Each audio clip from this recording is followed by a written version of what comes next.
अच्छा, उसके बाद क्या है कि अब हमारे पास आता है नॉर्थ वेस्ट कॉर्नर मॉडल। ठीक है, ये पहला मॉडल है, इसमें बहुत सिंपल सा और सिंपल सी साइंस है, कोई मसले वाली बात नहीं है। ठीक है, इसके नाम से ही पता चलता है, इसके नाम से पता चलता है कि यार हमें जो भी इसका प्रोसेस स्टार्ट करना है वो प्रोसेस हमें नॉर्थ वेस्ट कॉर्नर से करना है। देखो नॉर्थ वेस्ट क्या होता है, ये नॉर्थ है, ये वेस्ट होता है, ठीक है, ये ईस्ट होता है और ये साउथ होता है। तो नॉर्थ वेस्ट ये है ना, तो इसमें अगर हम ऐसे रखें नॉर्थ वेस्ट ये होगा, तो ये नॉर्थ वेस्ट है ना। तो हमें जब भी इसको स्टार्ट करना है, इस प्रोसेस को स्टार्ट करना है, तो इस डब्बे से करना है। किस डब्बे से? नॉर्थ वेस्ट डब्बे से करना है। ठीक है, पहली चीज़ ये हो गई। दूसरी चीज़ क्या है भाई, अब इसमें करना क्या होता है, असल चीज़ करना क्या होता है भाई, सही है ना। तो हमने क्या करा यहाँ पर, जिस तरह हमने यहाँ पर x1 x2 रखा था, इसको देखो हमने इस पूरे रॉ को x1 का, इस रॉ को x2 का, इस रॉ को x3 का, यहाँ पर देखो 1 2 3 लिख दिया। ठीक है, हमने इस कॉलम को A का, इस कॉलम को B का, इस कॉलम को C का, ये देखो A B C लिख दिया। जो आप कहोगे, अब आप भले आपको XYZ कह लो, भले आप इसको 7 9 10 कह लो, तो वो आपकी मर्ज़ी है। ठीक है, सही है ना। बाकी सप्लाई डिमांड तो आएगी, सही है, जैसे हमने यहाँ टेबल में लिखी है, टेबल बनाई है। अब इसमें क्या करना होता है कि ये जो वैल्यूज़ होती है ना, जो प्राइसेस होती हैं, ये 6 8 10 7 11 11 4 5 10, ये जो ये होती हैं, ये आप इसको एग्जैक्टली यहाँ उतार दो, पहले तो पहली फुर्सत में यहाँ उतार दो। ठीक है, डब्बे में, छोटे से डिब्बे में यहाँ उतार दो। अब ये उतारने का मकसद तो ये हमें पता है कि भाई हमारी कॉस्ट है, एक पॉइंट से दूसरे पॉइंट जाने की हमारी ये कॉस्ट है। ठीक है, अब हमें ये करना होता है, हमें ये करना होता है कि हमारी कोशिश ये होती है कि यार हम कम से कम जगहों पे कम से कम ट्रांसपोर्ट का ख़र्चा करते हुए ज़्यादा से ज़्यादा सामान हम पहुंचा दें, हर किसी की डिमांड और सप्लाई पूरी कर दें। ठीक है, तो हमारा मकसद ये होता है कि हम इस मेथड के ज़रिए अपनी कम से कम कॉस्ट में ज़्यादा से ज़्यादा सामान पहुंचा दें और दोनों पार्टी के सप्लाई और डिमांड की जो डिमांड है वो पूरी कर दें। ठीक है, इसको स्टार्ट करने का तरीका सुन लो कैसे करते हैं। नॉर्थ वेस्ट कॉर्नर में हमेशा यहाँ से स्टार्ट करते हैं, बात समझ में आ गई। ठीक है, अब करना क्या होता है, यहाँ से स्टार्ट करोगे, आप पहले देखोगे डिमांड, सही है, ये डिमांड कितनी है 200, कितनी है 200। इसका मतलब क्या है, इस डब्बे में मैं 200 भर सकता हूँ। अब सुनो भाई, एक और चीज़ पहले तुम लोग ये बताने से पहले तुम लोग एक चीज़ बता दूँ ये वाली, कि क्या है इसमें, वो सीन ऐसा है कि आपको जो भी आप बॉक्स भरोगे ना, जो भी बॉक्स भरोगे, ठीक है, आपको इस तरह बॉक्स भरना है कि आपका ये वाली साइड का टोटल जो है ये 200, ये सही है ना, और इस वाली वर्टिकल साइड, हॉरिजॉन्टल साइड का टोटल जो है ये हमेशा बराबर होना चाहिए, हमेशा बराबर होना चाहिए। अब मकसद ये नहीं है कि इसी डिब्बे से बराबर होना चाहिए, ऐसा नहीं है, तीनों डब्बे की वैल्यू मिलाकर बराबर होना चाहिए, तीनों डब्बे की वैल्यू मिलाकर बराबर होना चाहिए। 100 है तो तीनों डब्बे की वैल्यू मिलाकर बराबर होना चाहिए। ठीक है, तीनों डब्बे की मिलाकर बराबर 175 होनी चाहिए, सही है। तो इस तरीके से आपने टेबल को बैलेंस करके चलना है, चाहे कुछ भी हो जाए। आपने किसी को अमाउंट आगे पीछे नहीं देनी, आपने हर चीज़ बैलेंस करके देनी है, ताकि आपका जो ये जो इक्विवेलेंस है ना, ये तीनों डब्बे की वैल्यू मिलाकर सप्लाई के बराबर आ जाए, तीनों डब्बे की वैल्यू मिलाकर सब डिमांड के बराबर आ जाए, तो ये बराबर चलता रहे। अगर ये बराबर नहीं होगा तो आपका मतलब आप सवाल गलत कर रहे हो। ठीक है, तो ये सवाल पेपर में चेक करने का तरीका है कि आपने सही करा है नहीं करा। ठीक है, अब दूसरी चीज़ आगे बढ़ते हैं। हमने यहाँ से स्टार्ट करना है। ठीक है, हमने यहाँ बोला कि भाई इसकी कैपेसिटी कितनी है, 200 की है। हम इस पूरी कॉलम में 200 तक भर सकते हैं, भर सकते हैं। ठीक है, लेकिन अभी हम इस बॉक्स की बात कर रहे हैं, इस बॉक्स में अभी इस 200 की कैपेसिटी है। ठीक है, अब हम इस तरफ से देखते हैं, यहाँ 150 की कैपेसिटी है।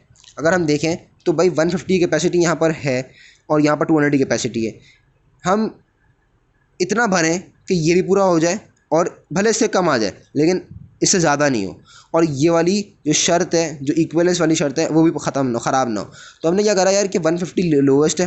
ठीक है, तो 150 लोवेस्ट है तो 150 फिल कर देते हैं यहाँ पर, क्योंकि यार कॉलम रॉ में भले 0 लिख देंगे हम यहाँ पर, सही है, या कुछ भी नहीं लिखेंगे, सही है, कुछ भी ना लिखो तो अच्छा ही होता है। बाकी ये कि अगर हम 150 भरते हैं इस बॉक्स में तो इसके बराबर हो जाएगा, तो मसला ही नहीं है। बाकी 200 है, 50 रुपये 50 कम होगा वो हम आगे पीछे भर देंगे, तो इसलिए हमने यहाँ पर 150 लिख दिया। ठीक है, अब क्या करते हैं, जब 150 लिख देते हैं तो इसके बाद ये बात हमारे जहन में बैठ गई कि यार ये दो बॉक्स जो हैं अब फिल नहीं हो सकते, ये दो बॉक्स जो हैं, ये बॉक्स अब एग्जॉस्ट हो गए, ये दो बॉक्स अब फिल नहीं हो सकते, क्योंकि इसका जो कैपेसिटी थी, जो सप्लाई की 150 कैपेसिटी थी, वो पूरी हो चुकी है। अब वो उससे ज़्यादा इस सामान नहीं बेच सकता।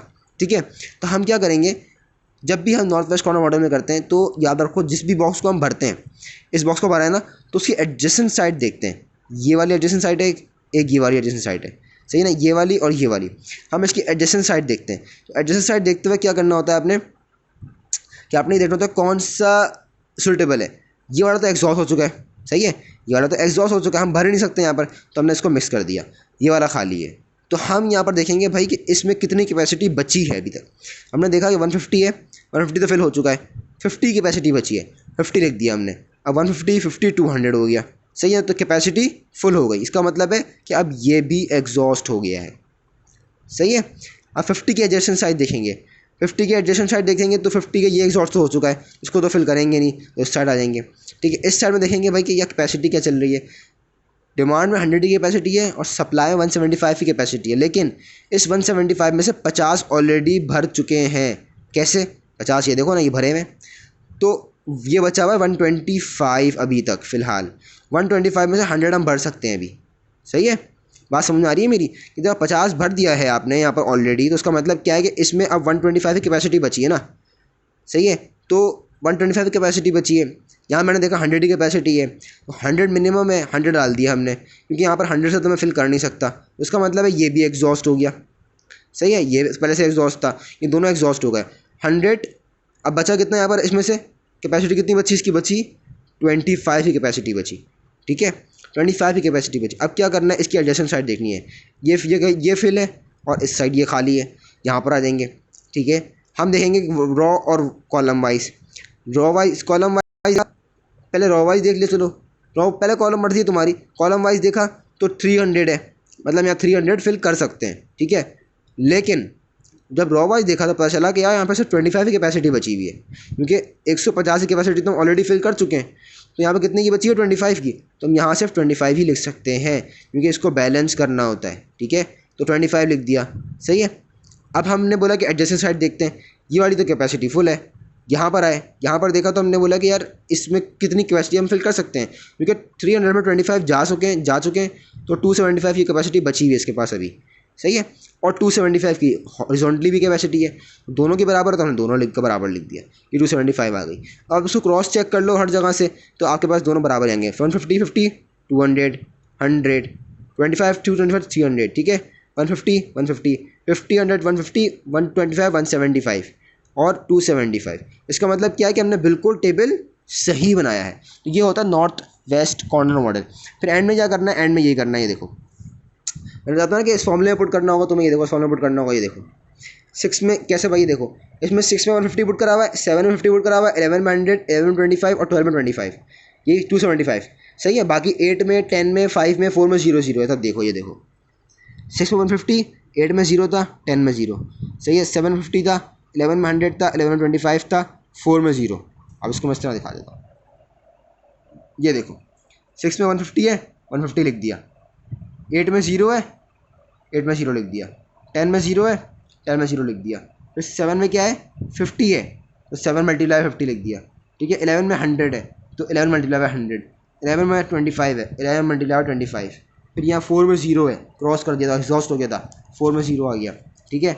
इस तरीके से 5 में 0 है, तो 5 में 0 आ गया, एग्जॉस्ट हो गया था। 12 में क्या है 275 लिख कर जो वैल्यू आएगी वो इस तरह डॉलर में लिख दोगे, तो ये तुम्हारा है कि सबसे minimum cost according to north west corner model वो ये है।